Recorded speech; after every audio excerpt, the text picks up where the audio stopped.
राजस्थान में तकरीबन 15 दिन का 3 मई तक लॉकडाउन लगा दिया गया और इस सब के बीच सैनिटाइजेशन का काम भी कर दिया गया शुरू। हम सीधे जयपुर रुक कर लेते हैं। हमारे सहयोगी भवानी हमारे साथ जुड़ रहे हैं लाइव।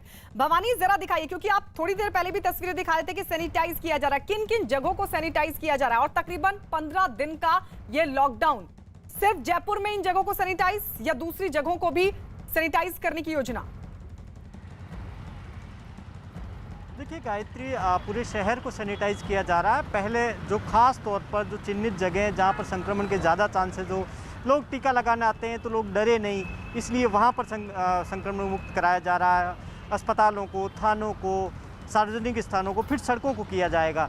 एक तस्वीर में बता देता हूँ, जयपुर के इस वक्त 22 गोदाम सर्किल पर खड़ा हूँ। आप देखिए कि लॉकडाउन लगा हुआ है और बाज़ार बंद है, लेकिन हम सुबह से देख रहे हैं कि यहाँ पर भीड़ काफ़ी ज़्यादा है। लोग सड़कों पर जो भीड़ कम होनी चाहिए, आखिर लोग जा कहाँ रहे हैं इतने, जब मार्केट नहीं खुले हुए हैं, जब शॉप्स बंद है, हाँ, और केवल जो ज़रूरी सेवाओं के डिपार्टमेंट है वही खुले, उसके बावजूद भीड़ लगातार जा, सबके अलग अलग बहाने, क्योंकि छूट टीकाकरण में है, छूट अस्पताल जाने पे है।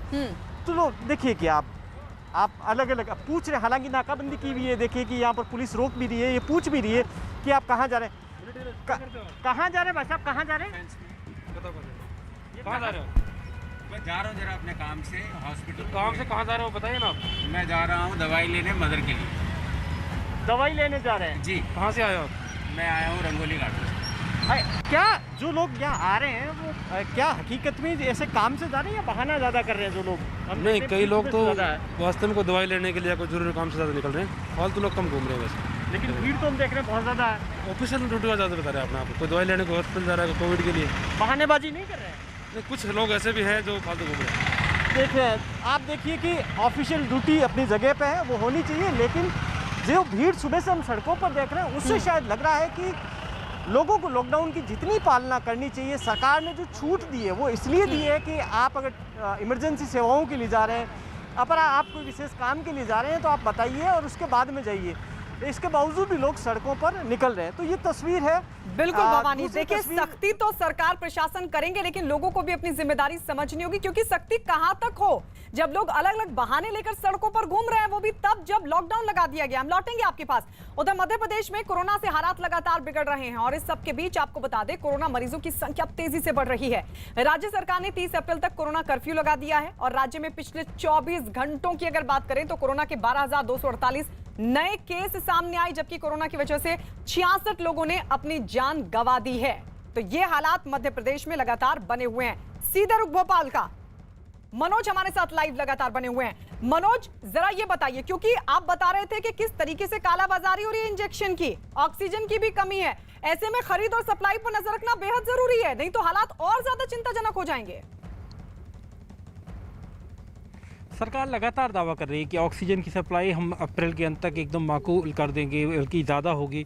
अभी भी सरकार नहीं मानती। सरकार कहती है कि हमारी ज़रूरत है 285 मीट्रिक टन की सरकार ज़रूरत बताती है और उससे 10, 15, 20 मीट्रिक टन सरकार कहती है हमारे पास एक्स्ट्रा है। मतलब सरकार का दावा है कि कमी नहीं है, लेकिन वहीं दूसरी तरफ शहडोल का एक जीता जागती मिसाल है कि जहाँ पर किस तरह ऑक्सीजन के लो प्रेशर के चलते सारे परिजन कह रहे हैं कि उन्होंने अपने मरीज़ को अपनी आँखों के सामने अच्छा देखा।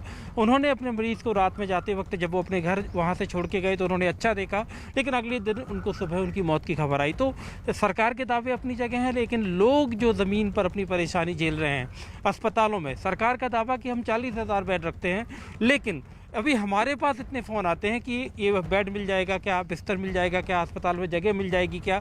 इससे आप अंदाज़ा लगा सकते हो कि अस्पतालों में किस कदर लोगों को बिस्तर की एक जो बेड मिलने की है वो असुविधा है। उससे बड़ी असुविधा ये है कि अगर आपने सीटी कराया और आपका अगर जो लंग्स में इन्फेक्शन है, अगर वो 20%, 30%, 40%, मतलब कल शाम की घटना है कि 60% लंग्स के इन्फेक्शन के एक मरीज़ को एम्स अस्पताल में ये कहा गया कि आप जाइए, आप होम क्वारंटाइन हो जाइए। उसके साथ के परिजन बता रहे हैं कि हम एक 60% इन्फेक्शन वाले मरीज़ को घर लेकर होम क्वारंटाइन करके क्या करेंगे, क्योंकि कभी भी इसकी हालत बिगड़ सकती है। तो हालात सच में बहुत ख़राब हैं और ऐसे में सरकार को जैसे कहते हैं कि अपनी तरफ से जितनी बेहतर कोशिश हो, चाहे वो रेमडेसिविर हो, चाहे वो ऑक्सीजन हो, चाहे वो बेड हो और चाहे वो होम क्वारंटाइन की एक नई समस्या की लोग कहते हैं कि लोगों को कोविड पॉजिटिव आया, बस एक छोटी सी बात की कोविड पॉजिटिव अगर आया और आपके पास अगर आपका घर छोटा है तो आप कहाँ रहेंगे? अस्पताल में एडमिट होंगे नहीं, कोविड पॉजिटिव हुए हैं, चेस्ट में आपको इन्फेक्शन आया नहीं, तो सरकार की तरफ से जबलपुर जैसे बड़े शहर में कल रात को कई मरीज जो है कोविड पॉजिटिव होने के बाद उनके पास रुकने की कोई जगह नहीं थी। बताइए, ये भी एक समस्या है। लौटेंगे मनोज आपके पास। उधर दिल्ली की बात करें, दिल्ली में कोरोना